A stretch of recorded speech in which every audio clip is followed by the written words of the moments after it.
有啲地方你喺未去之前一定會喺相片裏面睇過，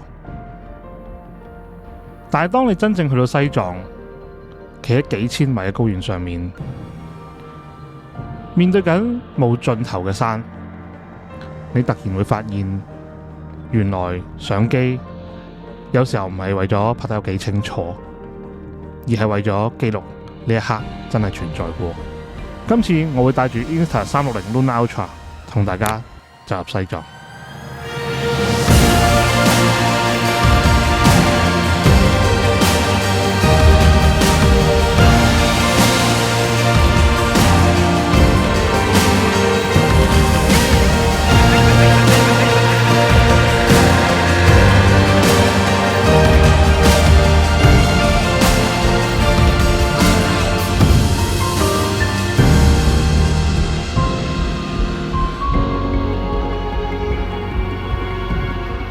咁都同大家講一講佢功能上面嘅嘢啦。咁佢本身主攝呢就係1寸嘅 CMOS 啦，8K 30P 嘅。咁啊，另外呢，佢副攝呢咁就係長焦距，咁1.3分1寸嘅 CMOS， 最高支援 8K 30P， 咁啊最高呢可以去到12倍嘅 zoom， 6倍呢嘅無損變焦嘅。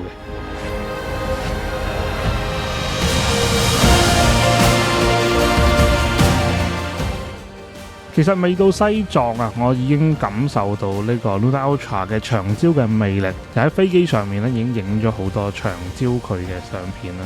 咁呢樣嘢咧，都係以前啦一啲嘅冇長焦距嘅時候咧，就比較難影到。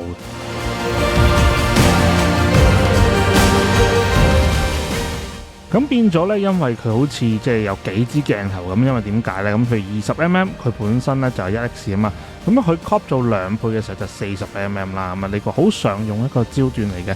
咁而佢3倍 3x 嘅鏡頭嘅時候咧，就係大概係60mm 左右嘅。咁啊而去到啦，即係6倍啦、12倍啦，就更加誇張。咁所以咧喺嗰個鏡頭嘅焦距嘅變化啦，咁令到個構圖咧係會有唔同嘅。咁所以就話雖然佢係一個兩個鏡頭啦，一個20mm，一個係60mm，咁但係因為受惠於佢嘅即係裁剪啦，可以一個無損嘅裁剪，甚至乎去到即係12倍，雖然係有損嘅，咁但係咧佢就個畫質咧都係可以接受嘅，咁所以就可以令到咧我哋拍攝靈活更多啦。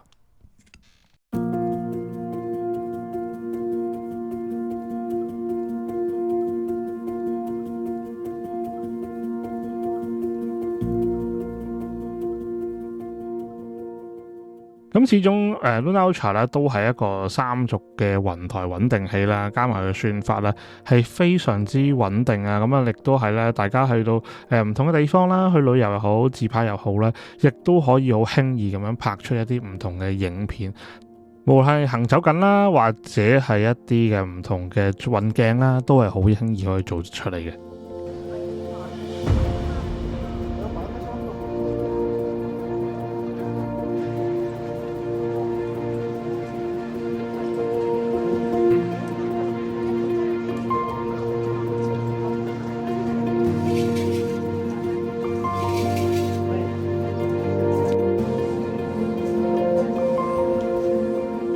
咁另外咧，主攝都可以加一個咧增廣嘅鏡頭啦，變成15mm Ultra Wide 嘅。咁如果大家咧喺20mm 唔夠用嘅時候咧，亦都可以利用到呢一個嘅磁吸 filter 啦，咁令到佢變成15mm 嘅。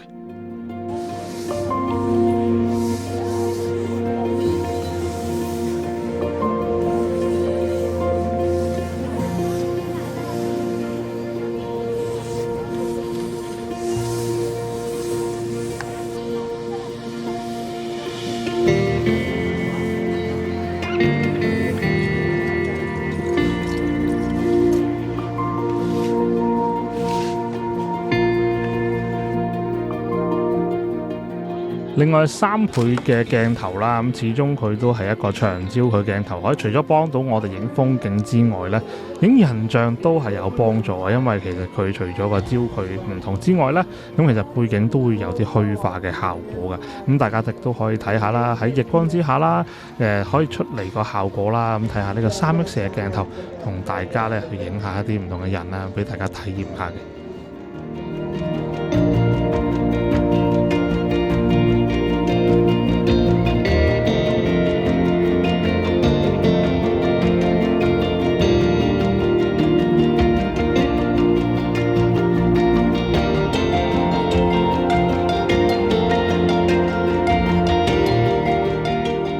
除咗人像嘅皮膚啦，或者質感啦，或者顏色上面咧，佢哋做咗優化之外咧，喺成像方面咧，其實大家睇到全條片啊嘅相同埋影片咧，我都係完完全咧用翻佢哋原裝嘅顏色。尤其是相片啦，大家可以選擇一啲咧，譬如徠卡嘅顏色啦，唔同嘅 filter 啦，做一啲自己中意嘅效果嘅。咁亦都係無論係日頭啦、夜晚啦，個顏色表現都係非常之優秀。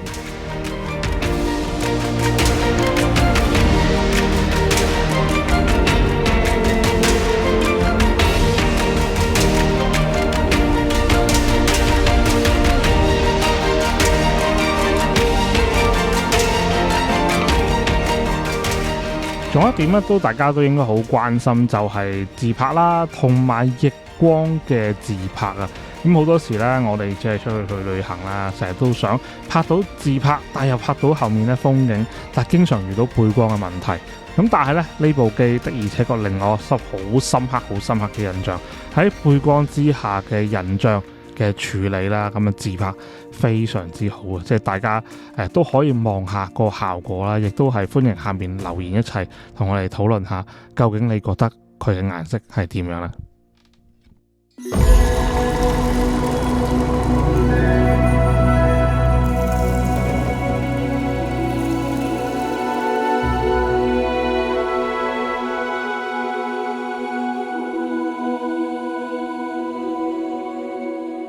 我相信咧，大家去睇呢個 Luna Ultra 最深刻其中一樣嘢，同大家唔同嘅競品有唔同咧，就係佢呢個可拆式嘅 remote。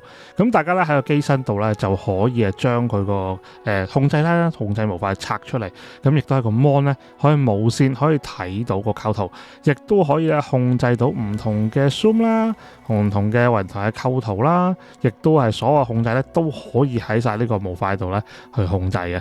咁呢樣嘢亦都同咧其他唔同嘅競品拉出一個分別嘅。咁啊，大家都可以咧即係去諗下，喂，究竟係呢樣嘢咧可以玩啲唔同嘅乜嘢效果啦？咁亦都歡迎下面留言一齊睇下嘅。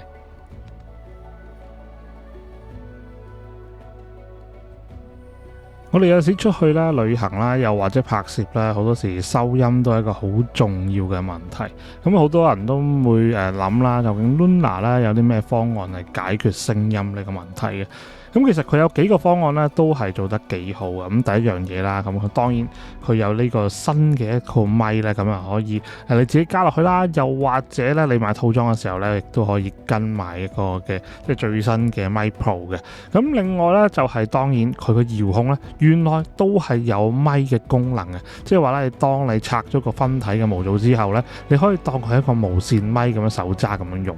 咁呢個都係一個方案。咁但係有啲人就話啦，咁我又唔想用嗰個手揸，亦都唔想咧配多一隻咪，大一隻咪，咁點算呢？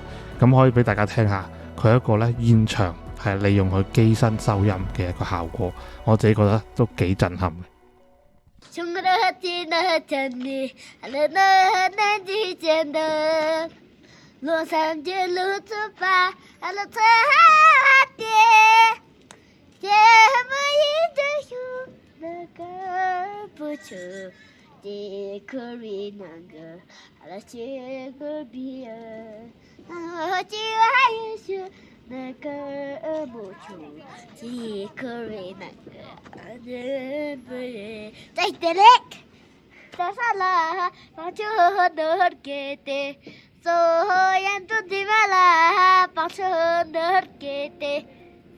嗱，老實你問我咧，佢哋唱緊乜咧？我真係唔係好聽得明嘅。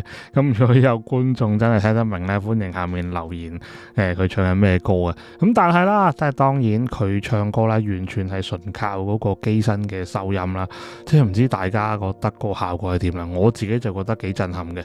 咁啊，一個機身嘅收音啦，咁清晰啦。如果其實當時咧係好大風嘅，咁亦都係啦，即係佢嗰個設計咧，大家有留意咧，佢前面個咪咧係有個防風嘅保護罩喺度嘅，咁我相信可能都係有關啦。咁亦都係啦，好多謝佢哋啦，就邀請我進入咗佢哋藏民嗰啲屋仔入邊休息啦，係啦，取暖啦。咁啊，因為咧當時咧去到嘅時候已經係天黑啦，開始咁係啦，夜啦，咁啊亦都係我就遲咗去啊嘛，咁啊可以拍到嘅都拍晒啦，咁亦都係等走啦，咁亦都係等離開啦。咁但係咧佢哋都好熱情咁邀請我嚟同我傾下偈啦，亦都俾我去影啦，咁亦都係當然我有問佢哋嘅，咁啊亦都大家唔使擔心，係有問過先會拍嘅，咁呢個都係一個幾好嘅體驗。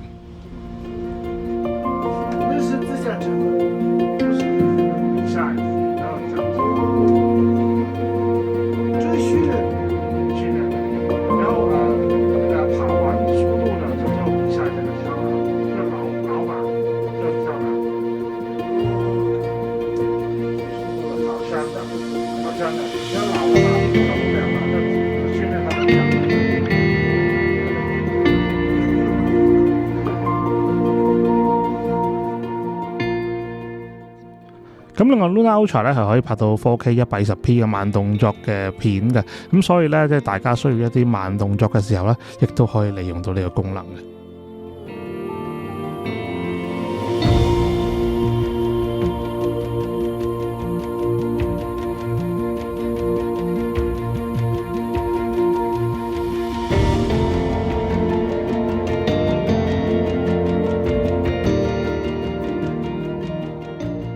雖然啦，我平時喺影片咧都會講好多唔同嘅功能啦，試唔同嘅功能俾大家睇啦。咁但係因為咧西藏實在太靚，咁好想今次咧利用 Lunar Ultra 啦，可以帶到好靚嘅西藏嘅畫面俾大家去欣賞去睇。喺短短呢13分鐘裏邊咧，咁啊可以大家享受到西藏嘅美，享受到 Lunar Ultra 帶俾大家嘅一啲畫面。咁多謝大家收睇呢條影片啦。咁如果大家咧中意嘅話咧，就可以即係 like 啦、share 啊、subscribe 我 channel 啦。咁亦都下面咧有優惠嘅連結，大家可以喺條 link 度去睇下嘅。咁亦都係啦。咁如果大家仲希望我試多啲 Lunar Ultra 嘅唔同功能嘅話咧，歡迎下面留言一齊去建議我去試乜嘢功能。我哋去下次再同大家拍更多影片，試更多嘅功能。我哋下一次再同大家見面，下次再見，拜拜。